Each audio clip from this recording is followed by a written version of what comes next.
धुळे लोकसभा निवडणुकीत दुरंगी लढत होणार आहे। इथे काँग्रेस भाजप समोरासमोर आहेत। विकासाचा मुद्दा आणि विरोधकांची कार्यक्षमता या मुद्द्यावर दोन्ही उमेदवार भर देत आहेत। सर्व जाती धर्माचं मिश्रण असलेला मतदारसंघ म्हणजे धुळे मतदारसंघ। मराठा, मुस्लिम, दलित अशा सर्व जाती धर्माची भूमिका इथं महत्त्वाची आहे। जातीय दंगलीनंतर इथल्या जनतेला धार्मिक मुद्दे नकोशे झालेत। याचं तारतम्य काँग्रेस आणि भाजपच्या उमेदवारांनी ठेवलेलं दिसतंय।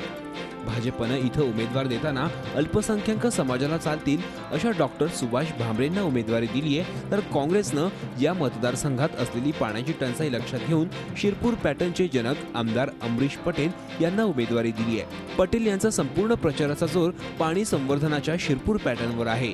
पाण्याच्या जोरावर इथला विकास करता येऊ शकतो असा विश्वास पटेल यांना आहे। जनतेला विकास हवा असेल तर त्यांनी आपल्याला साथ द्यावी असं आवाहन त्यांनी केलंय।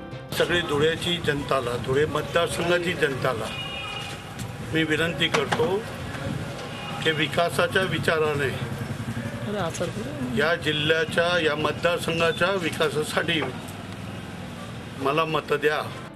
भाजप उमेदवार डॉक्टर भामरे यांनी आपल्या वैद्यकीय सेवेत जात-पात, धर्म न पाहता गोरगरिबांना मदत केली आहे। पटेलांसारखी प्रचार यंत्रणा डॉक्टर भामरेंकडे नसली तरी स्वच्छ प्रतिमा आणि प्रामाणिकपणा या त्यांच्या जमेच्या बाजू आहेत।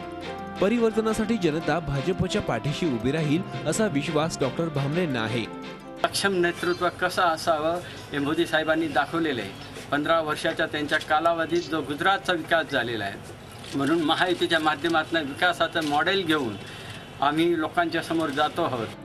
धुळे लोकसभा मतदारसंघात विकासासाठी आवश्यक मुबलक पाणी आहे, महामार्गांचं जाळं आहे, सुशिक्षित आणि कौशल्यपूर्ण बेरोजगार तरुण आहेत। इथे गरज आहे ती भक्कम आणि महत्त्वाकांक्षी नेतृत्वाची।